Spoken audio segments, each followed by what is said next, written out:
పత్తి రైతుల్ని దళారులు నిండా ముంచుతున్నారు. ఏదో ఒక విధంగా మాయ చేసి తోకాల్లో మోసాలకు పాల్పడుతూ జేబులు నింపుకుంటున్నారు. ఉమ్మడి ఖమ్మం జిల్లాలో దళారులు కొత్త తరహా మోసానికి తెరలేపారు.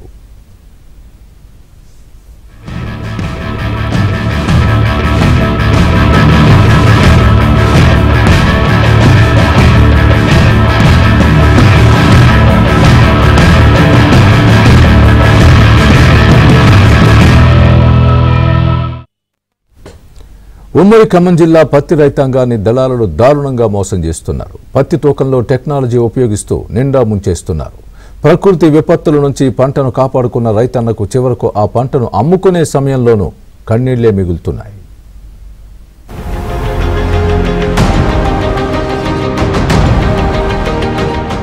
ఉమ్మడి ఖమ్మం జిల్లాలో పత్తి సాగు ప్రధాన ఆదాయ వనరు. కానీ ఈ పత్తి ఇప్పుడు రైతన్నకు కన్నీళ్లే మిగులుస్తోంది. జిల్లాలోని తల్లాడ, ఏన్కూరు మండలాలకు చెందిన కొందరు దళారులు మినీ వ్యాన్లలో ఎలాంటి అనుమతులు లేకుండా ఎలక్ట్రానిక్ కాటాలను అమర్చుకుంటున్నారు. వీటి ద్వారా ఖమ్మం, భద్రాద్రి కొత్తగూడెం, మహబూబాబాద్, సూర్యాపేట వంటి ఇతర జిల్లాలకు సైతం వెళ్లి పత్తిని కొనుగోలు చేస్తున్నారు.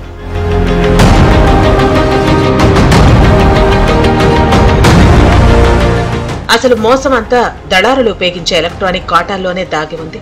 వీరు ఉపయోగించే ఎలక్ట్రానిక్ త్రాసుల్లో ముందే ఒక చిప్ ను అమరుస్తున్నారు. ఈ చిప్ కారు తాళం రూపంలో ఉండే ఒక రిమోట్ కు అనుసంధానమే ఉంటుంది. పత్తిని కాటాపై పెట్టినప్పుడు దళారి తన దగ్గర ఉన్న ఆ రిమోట్ ను నొక్కగానే వారు సెట్ చేసిన మేరకు తూకం తక్కువగా నమోదవుతుంది. దీంతో అమాయక రైతులు క్వింటాకు ఏకంగా 15 నుంచి 20 కిలోల వరకు మోసపోతున్నారు. మామూలు సమయంలో ఖచ్చితంగా కనిపించే ఈ ఎలక్ట్రానిక్ కాటా పత్తిని పెట్టాక రిమోట్ నొక్కడం ద్వారా తక్కువ తూకం చూపించి రైతులను బురడీ కొట్టిస్తున్నారు.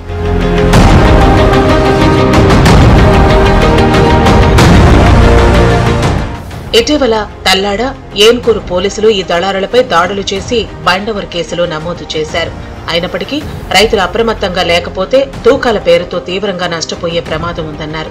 ఎస్ఐ వెంకటకృష్ణ ఇలాంటి మోసపూరిత దళారుల పట్ల అప్రమత్తంగా ఉండాలని సూచిస్తున్నారు. నకిలీ ఎలక్ట్రానిక్ కాటాలతోటి గ్రామాల్లో తిరుగుతూ పత్తి కొనుగోలు చేస్తూ రైతులను మోసం చేస్తున్నటువంటి 6 వ్యక్తులను పట్టుకుని వారి మీద కేసులు నమోదు చేయడం జరిగింది. వీరు ఎలక్ట్రానిక్ కాటాలలో ఎలక్ట్రానిక్ చిప్లు ఏర్పాటు చేసుకుని ఎక్కువ బరువు ఉన్నటువంటి పత్తి తక్కువగా కనపడే విధంగా రైతులకి మోసం చేస్తూ దాదాపు ఒక క్వింటాకి 15 నుంచి 20 కేజీలు తక్కువ చూపించే విధంగా చిప్పులు ఏర్పాటు చేసుకుని గ్రామాల్లో రైతుల దగ్గర నుంచి పత్తి కొనుగోలు చేస్తున్నారు. వాళ్ళని పట్టుకుని కేసు నమోదు చేయడం జరిగింది. రైతులందరికీ మా విజ్ఞప్తి ఏంటంటే పత్తి అమ్మేటప్పుడు కాటాలను ఒకసారి చెక్ చేసుకోవాలని చెప్పేసి సూచిస్తుంది.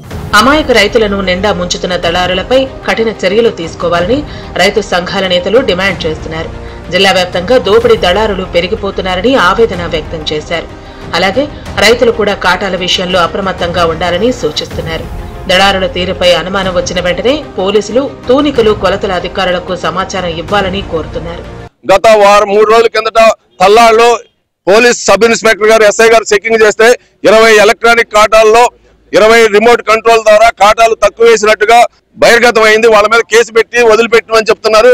అలాంటి కేసులు కాదు. ఇవాళ మనం చూస్తే గత 4-5 సంవత్సరాల నుంచి ఇది ఒక దందాగా జరుగుతూ ఉంది. భద్రాద్రి కొత్తగూడెంలో ఉన్నటువంటి వాజిరెడ్డి వెంకటాపురం ములుగు జిల్లా, భద్రాద్రి కొత్తగూడెంలో ఉన్నటువంటి దుమ్మగూడెం చర్లకాడ నుంచి మొదలెత్తే ఖమ్మం జిల్లాలో ఎన్టీఆర్ జిల్లా అనుకుని ఉన్నటువంటి ఎరిపాలెం, కొండపల్లి, కూసుమంచి దాకా ఇది జిల్లా వ్యాప్తంగా అనేక జిల్లాలకి పాకింది. ఈ ఏడాది ఉమ్మడి ఖమ్మం జిల్లాలో లక్షలాది ఎకరాల్లో పత్తి పంటను సాగు చేశారు. అయితే ఇటీవల కురిసిన భారీ వర్షాలకు పత్తి పంటకు తీవ్ర నష్టం వాటిల్లింది. ఎంతో కొంత మిగిలిన పత్తి పంటను అమ్ముకునేందుకు దళారులను ఆశ్రయిస్తే ఎలక్ట్రానిక్ కాటాలో రిమోట్ కంట్రోల్తో నిండా ముంచుతున్నారు. క్వింటాకు 15 కిలోల నుంచి 20 కిలోల వరకు తరుగు పేరుతో దళారులు తమను దోచుకుంటున్నారని రైతులు వాపోతున్నారు. ఇలాంటి వారి పట్ల పోలీసులు ఫైన్లు వేసి వదిలివేయకుండా పీడీ యాక్ట్ కేసులు పెట్టి శిక్షించాలని డిమాండ్ చేస్తున్నారు. కాటన్ కార్పొరేషన్ వెనక్కి అమ్మటానికి తేమ శాతం నిబంధనలు అడ్డొచ్చి అమ్ముకోలేని పరిస్థితి పత్తి రైతులకు ఏర్పడ్డది. అదే సందర్భంలో దీన్ని ఆసరా చేసుకొని గ్రామాల్లో 4-5 కలిసి వ్యాన్లు వేసుకొని చెప్పి కంప్యూటర్ కాటాలు తీసుకొని ఓళ్లలో తిరుగుతూ మార్కెట్లో ఏదైతే కొనుగోలు చేస్తున్నారో అదే ధరకి మేము కొంటాం, అక్కడ పోతే మీ కమిషన్లకు ఖర్చు ఇవన్నీ ఉంటాయి కాబట్టి అని చెప్పి నమ్మబలికి తీరా కాటా పెట్టుకునేటప్పుడు కంప్యూటర్ కాటాలో రిమోట్ ద్వారా దాన్ని ఆపరేట్ చేస్తూ కింటాకి 15 నుంచి 30 కేజీలు దొంగతనంగా రిమోట్ ద్వారా దోసుకుంటా ఉన్నారు. ఇలాంటి దళారుల్ని పోలీస్ శాఖ అదే రకంగా వ్యవసాయ శాఖ వీళ్ళందరూ పట్టుకొని నిబంధనలు లేకుండా వీళ్ళు కొనుగోలు చేస్తున్నారు. రైతును మోసం చేస్తున్నారు కాబట్టి వీళ్ళ మీద కేసులు పెట్టి వీళ్ళని అరెస్ట్ చేయాల్సిన అవసరం ఉంది. రైతులు మోసపోకుండా ఈ దళారులు మారిపడకుండా ఉండాలంటే కాటన్ కార్పొరేషన్ ఆఫ్ ఇండియా ఎటువంటి నిబంధనలు లేకుండా పత్తి కొనుగోలు చేయాలని రైతుగా కోరుతా ఉన్నాం. రైతుల కష్టం దళారుల జేబులు నింపుతోంది. ఒకవైపు ప్రకృతి విపత్తులు, మరొక వైపు అక్రమ దళారుల మోసం ఉమ్మడి ఖమ్మం జిల్లా పత్తి రైతన్నను తీవ్రంగా కలిచివేస్తోంది. కష్టించి పండించిన పంటకు సరైన తూకం, సరైన ధర దక్కక రైతులు కన్నీరు మున్నీరవుతున్నారు. అధికారులు వెంటనే స్పందించి రిమోట్ కంట్రోల్ ఉన్న ఈ నకిలీ కాటాలపై ఉక్కుపాదం మోపాలని, మోసం చేస్తున్న దళారులపై కఠిన చర్యలు తీసుకోవాలని రైతులు డిమాండ్ చేస్తున్నారు.